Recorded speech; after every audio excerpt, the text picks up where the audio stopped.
2001, a friend of mine who was a corporator called me up. And he said, I want to come and see you. So I said, okay, come over. He said, you work in a school of architecture? I said, yes. So what do your students learn? Do they learn to make theatres, hospitals? I said, yes. Do they also know how to make slums a little better? And I said, why do you ask? He said, because there is this new scheme called VAMBAY. It's a scheme which the central government and the state government in turn give about 50,000 rupees as incentive to every existing slum dweller in a notified slum. And he said that the scheme is being implemented with MHADA, and we have a good municipal commissioner, because you always need good officers if you want to do any good work.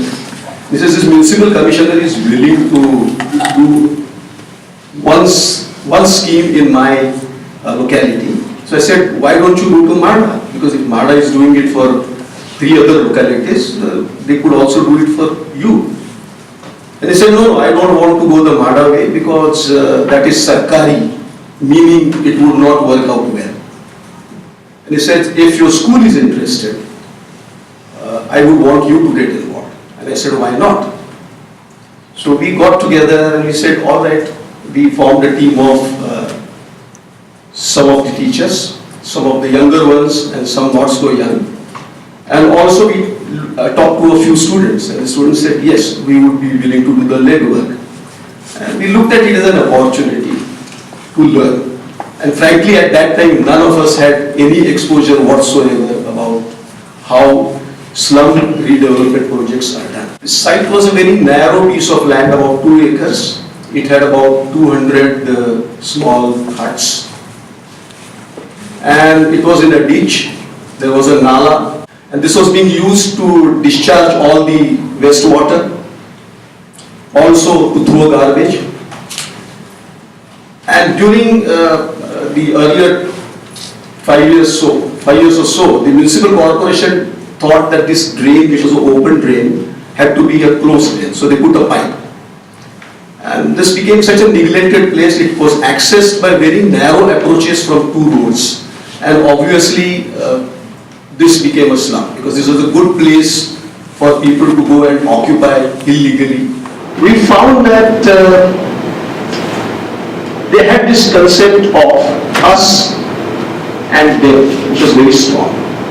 And I think that's something very strong in all Homo sapiens. We have a family, so for us the family is us, the rest is them. We go to the school, our classmates are us, and the rest are them. And there's always this dynamics that is happening. After spending some time with them, we sat down and said, what are our priorities? How are we going to help this redevelopment? And we said to ourselves that we are architects first. So whatever we do, our interventions have to be in terms of what we know, and not as sociologists, not as people from other disciplines. And we said that what are we strong at? We are strong in construction technology and design interventions. So we said, let's put that to good use, and whatever we do, that has to be the core area of operations. We studied a number of examples where they had tried to reduce cost. And interestingly, with our discussions, the discussions that we had with the people there was an old lady, and I asked her, what kind of a house do you want? And she said, please give me a house in which you would not be ashamed of living. And it was very important to me, because I said, what is it that they want? Because most of the times when you think of cost reduction, we think of alternative materials, alternative finishes, and many times we are not willing to stay there in such houses. And most of the times, the people for whom we are designing houses, they say that if you are going to stay in a concrete house, in an RCC building, which has plaster and God knows what kind of flooring, then we want to live in those houses. Why do you want me to live in a mud house? Why are you explaining to me that mud houses are more sustainable. You go and live in a mud house. Then I will try and think about living in one. So we decided that whatever happens, whatever we design, has to at least look like the kind of houses that we live in. And we decided that our houses will have plastered from inside and outside. It will have some kind of proper tiles. The toilet that we put inside will also have glazed type flooring. Then there are some other issues that we had discussed. First of all, the people very clearly told us that if you want us to go out of this site, we are not willing. No relocation. Secondly, they said even during construction we will not relocate because they had seen earlier that in other cases people were asked to go and live in some transit camp, and 8-10 years had gone by and they were never brought back to their own site. So relocation has its own disadvantages. Most of us already have talked about it. So we said already no relocation, which would mean that we had to do it in 3 or 4 phases, where we would rehouse that group of people where we are building into the remaining part of whatever congested little open areas that were available. Then in the VAMBAY scheme, there was this provision that the ownership of land would be transferred in the name of the landholder. But here we made one more suggestion which was gladly accepted, and I was really happy because the commissioner of the municipal corporation was on our side, and Mrs. Singhal, and she probably realized that there was a lot of truth in what we were saying. We said we will have to transfer the land not in the name of the man who lives in that house, but in the name of the woman who stays there. And as soon as they decided to do that, and they looked at the list which was earlier having 201 apartments, it came 201 huts, the list came down to 178. So it told us that there were several huts which were actually the Benami huts even in a slum, which is quite surprising to us. So once we decided that the land would only be transferred in the name of the female, all the people who had actually had huts and they were renting them out, they went out of this. And that way everybody got a little more space.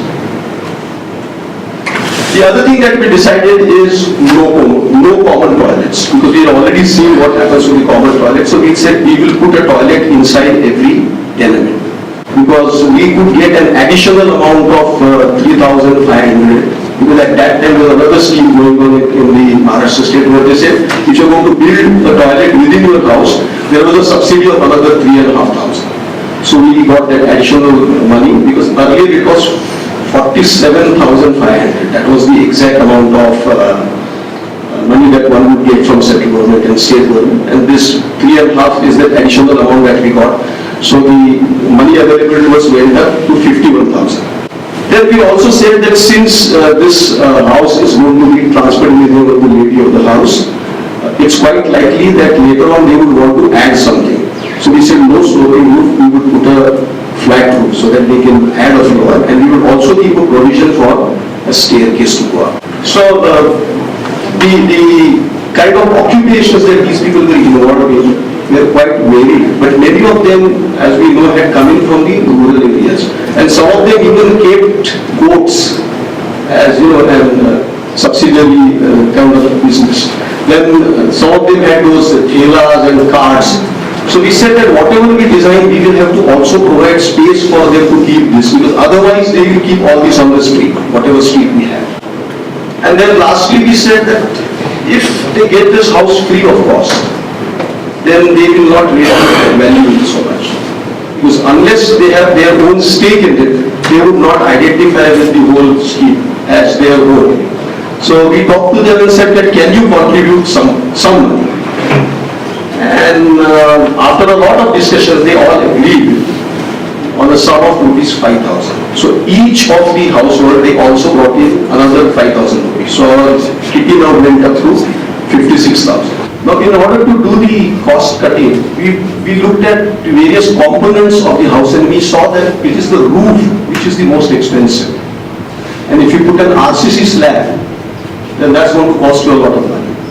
So we focused on what are the various alternatives and finally came up with the use of doubly curved sheds, concrete sheds or funicular sheds as they are called. It's not a very new technology, it's something which was done by I think CBI in 60s, early 60s, so it's quite old. And the general plan I told you, we had a small backyard inside which could be approached from the kitchen, which was used to store a lot of material like there's a lot of material in the house which there's no space to keep, but it could be stored outside like fuel, etc. Also, some of the people tied their boats inside the boat.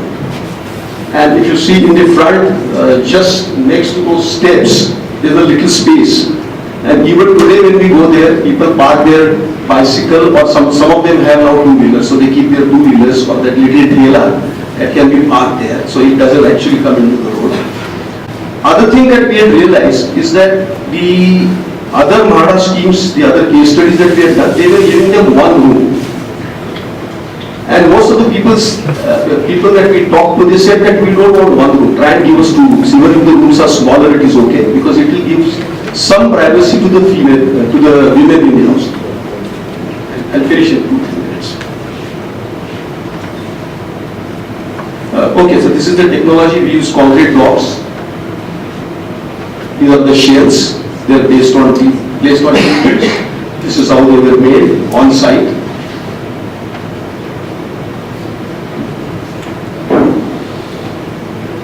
Interestingly, when we started casting the tea in these shells, the occupants, the dwellers there, they said, we don't know, this is not safe. So we had to do this demonstration for them. Put those shells and then put so much of galley bags and people standing over there. Only then they were convinced that this is strong.